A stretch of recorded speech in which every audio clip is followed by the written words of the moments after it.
look at that selection. We made it to Paris!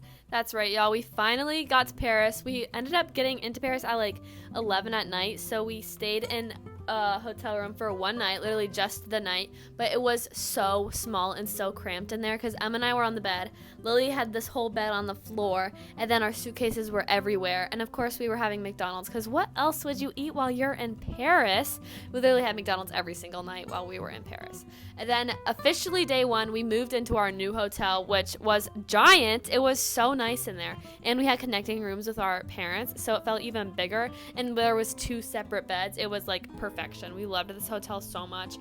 This was the outfit, but not really, because I ended up changing. I put a black shirt on instead of the vest, and I actually liked that much better. It felt much more Parisian.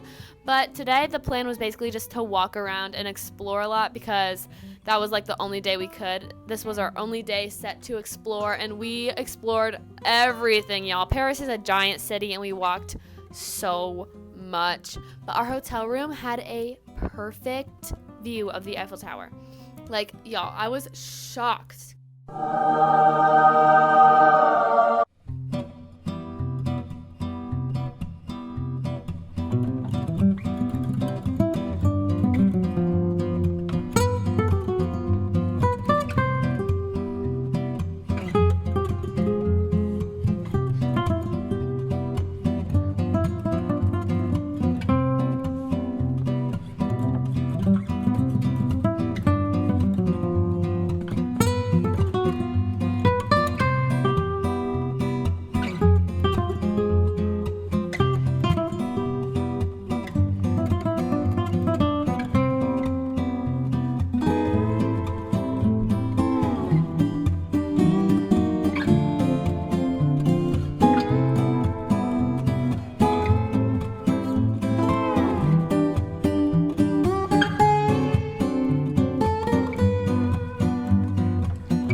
So we got back to the hotel and we had McDonald's and Subway for dinner from DoorDash because we were so exhausted. Y'all, we had been walking literally the entire day. Like, we walked basically what felt like all of Paris. I know it wasn't because Paris is actually giant, but it was a lot of walking. And I took like a midnight shower, y'all. I'm pretty sure it was like 11:30 by the time I was in the shower.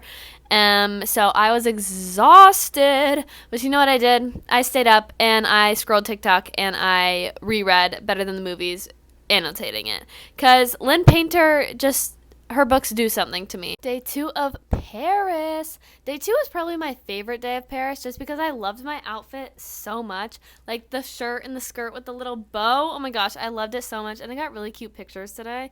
But today we went to a food tour in Montmartre. I don't know how to say it, but that was our main event of the day and it was actually really fun.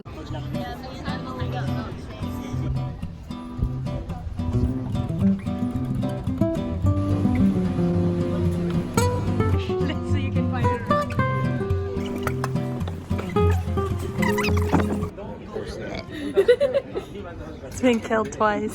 Yeah. I don't want my I don't.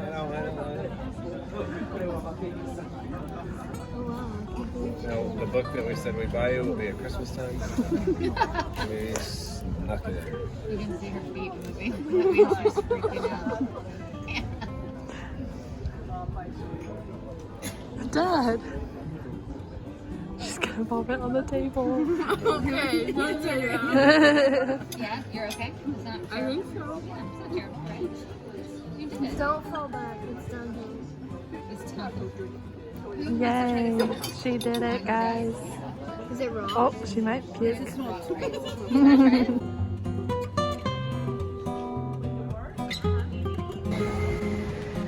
Anthology. It's a Taylor Swift reference.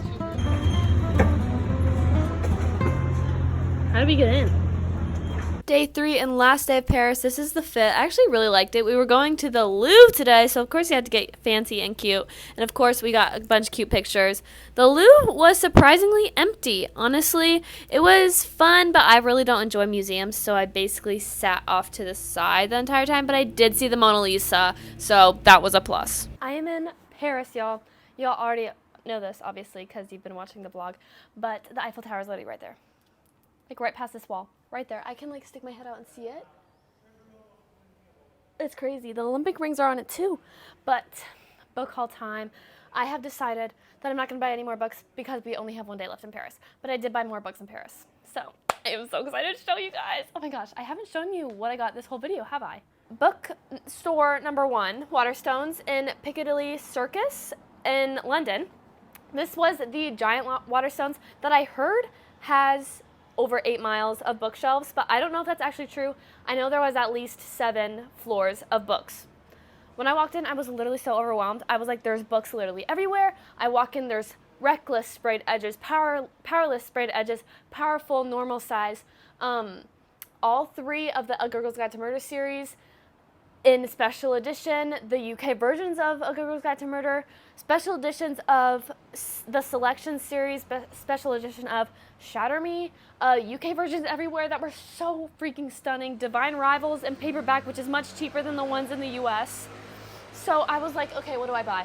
Immediately I pick up Reckless and I pick up the special edition of As Good as Dead. And so I talked to my mom, she was like, do not get those 2 books. I was like, okay, fine, you're right. And so I put them down. I walk up to the young adult section because, mind you, this was all just like sitting on the floor, not on the floor, but like it had its own shelves in the adult section, like the nonfiction section. You walk straight in, there it is. I walk up to the second floor, it's young adult. I go and just look around, there's Reckless, and then I spot A Curse for True Love UK version. Mind you, I knew I was gonna buy at least A Curse for True Love UK version as I was coming into Europe. I was like, okay, obviously I'm going to buy it because it's so freaking stunning. And I have the US version of Once Upon a Broken Heart and A Ballad of Never After, but A Curse for True Love is only in hardback. And I will not have 2 paperbacks in 1 hardback. It's not going to happen. And so I was like, okay, I'm not going to buy that yet. I'm not going to buy the hardcover yet. And then we went to Europe. I was like, okay, I'll just buy the UK version because it's so much prettier.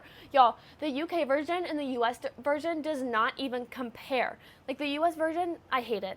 Personally, I hate the US version, especially compared to the UK version. Because why is the US version all black with a glowing heart? Miss Girl, what? What? Who came up with the design for that? Because we need to fix that. And so basically, I walk in, I see A Curse for True Love. I'm like, breath taken away. This is so stunning.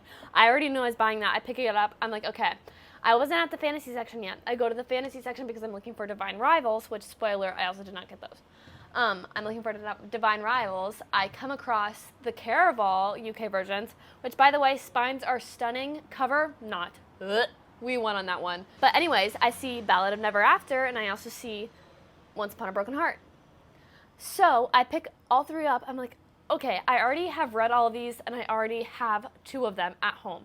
So I go to my mom, she's like, do not buy those. I'm like, but I really, really want to. And then I asked my sister, she's like, do not buy those. I'm like, oh, what? And then I asked my dad, who, by the way, loves collecting things and will buy as many of the same things as possible. And so I asked him, and he's like, yeah, you should get them. So book 1 of 8 is Once Upon a Broken Heart by Stephanie Garber. I have read this book. Jax is truly the love of my life. He is absolutely amazing, and I love him. This book is stunning, but don't worry, each cover gets more pretty. I'm not even joking with you right now. Like, this is pretty. Wait till you see A Ballad of Never After. You're going to be like, oh. Personally, that's what I think. This is the spine. This is going to look so pretty on my shelves because my shelves sit like this. And I have a whole shelf dedicated to Stephanie Garber because I have Legendary, and then A Curse for True Love, and A Ballad of Never After, and then I have roses on top, of course, for Legend, because he's obsessed with roses. It's like Lego roses, by the way. And then book 2 of 8 is A Ballad of Never After by Stephanie Garber. See, this book got prettier. Compared to the other one, it got prettier. More green, more beauty. It's freaking beautiful. I freaking love it. It's so stunning. Yeah, and then you see A Curse for True Love, book number 3 of 8. Excuse me? You cannot even compare this with the US version. It does not compare. It doesn't compare. By the way, there is like a purpley-ish pink version that matches the spines of those ones, but I wanted the blue version. I did, because I think A Curse for True Love is my favorite book in the series. Also, I think the best cover in the series, and I just truly love it. And so I decided I wanted to stand out. That was what I bought at Waterstones. This is the tote bag of Daunt Books. It is so pretty. I love the red with the gold. It's so pretty. It's so me. I walk into Daunt Books. Honestly, I kind of just wanted to buy a book because I didn't really see any books that I absolutely wanted and they weren't on my TBR.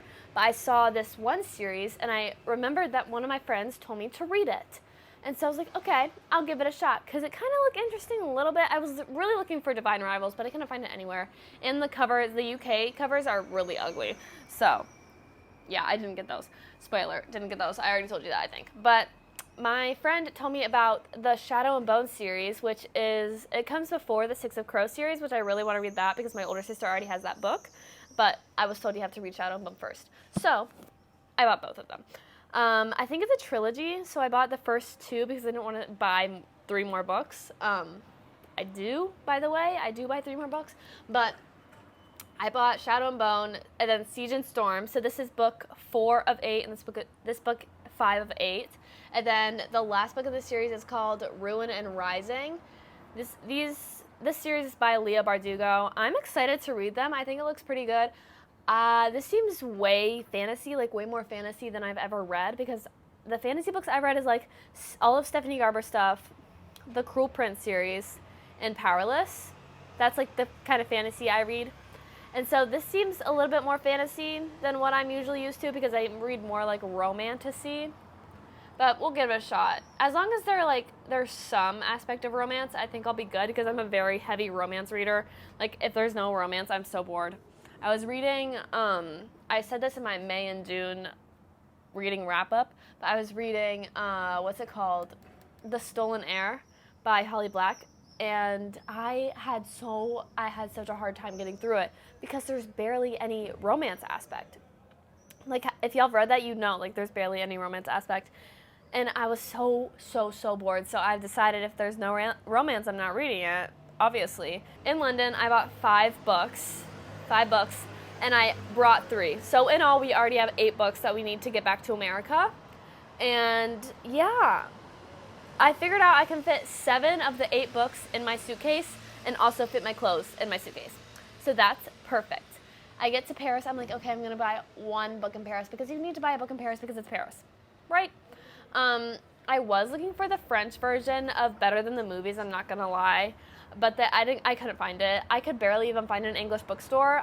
We went to Montmartre today to do a food tour. I think I talked about this, but I found this bookstore that is all over TikTok and advertised as an English bookstore. By the way, I'm not stupid. It made it seem like it was an English bookstore. It was not. It's called, I'm gonna butcher this. It's like Halle Saint Pierre or something.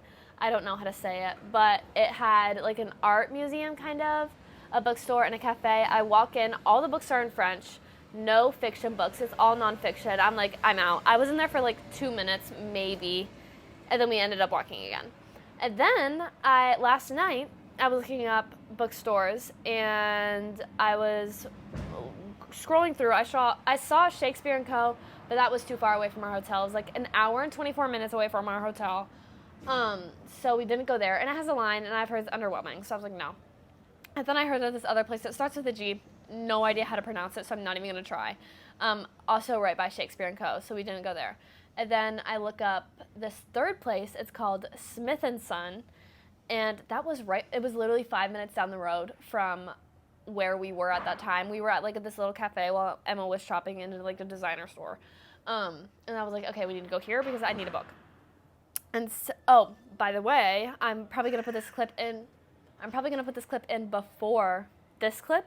But my mom, we were on the food tour, and we were getting escargot because that was one of the things that you're supposed to try on a food tour because you're in Paris. And so we get escargot, and my little sister goes to try it, and she's like, "Oh, I can't do it. Obviously, because I wasn't even gonna do it because eating a snail, Y'all, I'm such a picky eater. I do not even eat raw fish. How do you expect me to eat a snail? I was like, no, I'm not doing that because they were green. They were literally green. My little sister goes to try it, and she's like, I can't do it. And she'd been wanting some Paris souvenirs on the way to the food tour.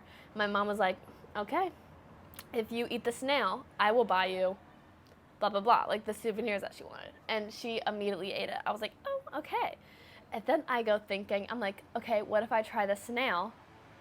I asked them, I was like, if I eat the snail, will you buy me a book?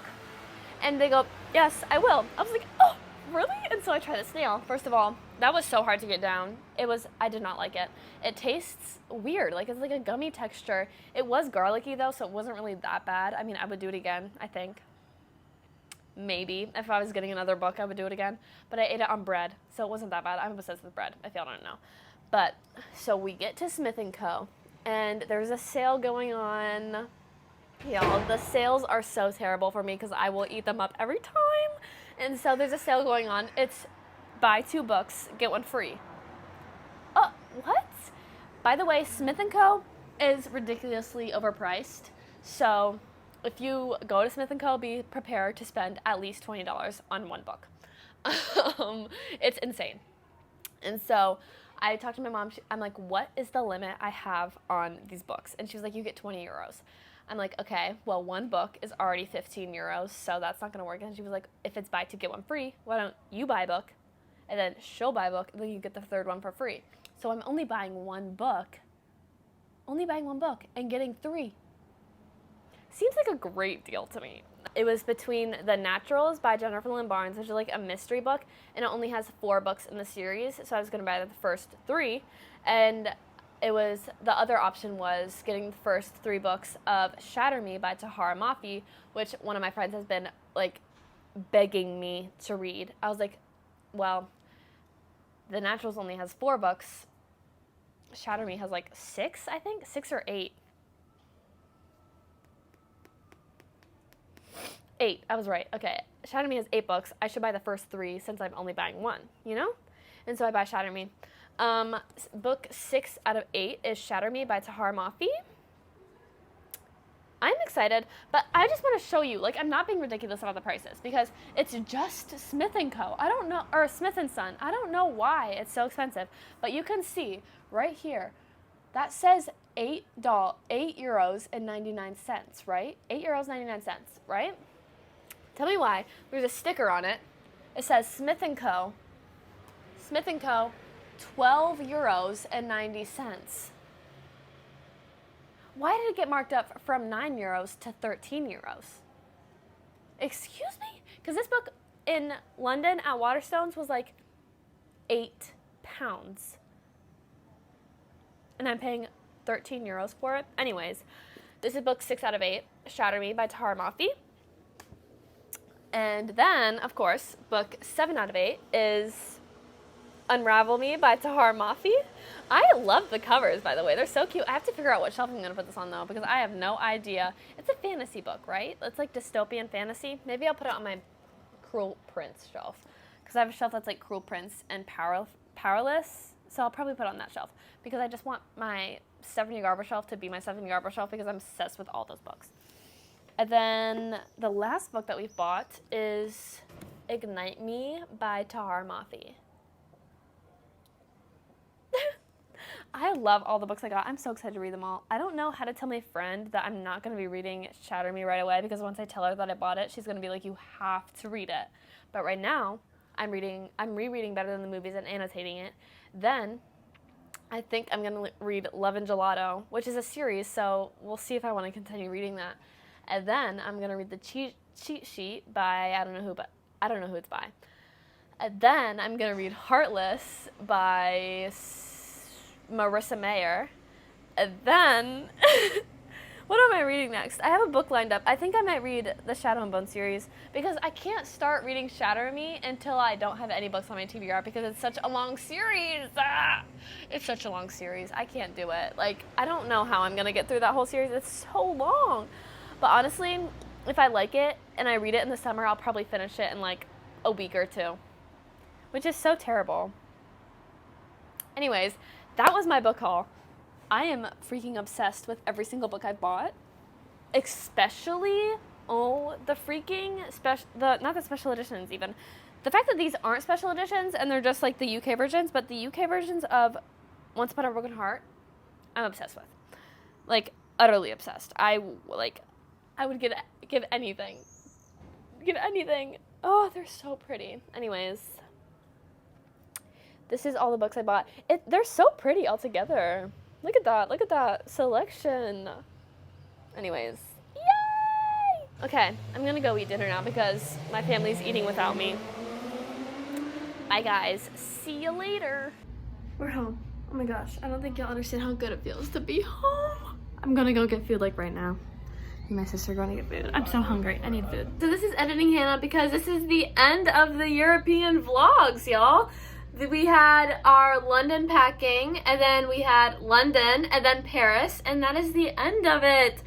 I can't even believe it. I can't believe that it's over, but like it feels crazy. But there will definitely be more vlogs coming, not necessarily in Europe because I do live in America, but definitely more vlogs coming, and I had such a fun time making these vlogs, and I hope you guys enjoyed them. And if you did, please like and then subscribe, and then go follow my social medias because I have a TikTok that's mostly a book talk, and then an Instagram that's also mostly dedicated to books, and then of course we have my Goodreads account. Go follow my Goodreads. You can see all of my fun reviews there because I do some serious reviews on my Instagram, but then Goodreads is basically just reviewing things off of vibes. So make sure to go follow those reviews. And yeah, can't wait to see y'all in the next video. Have the best day ever and go read more books.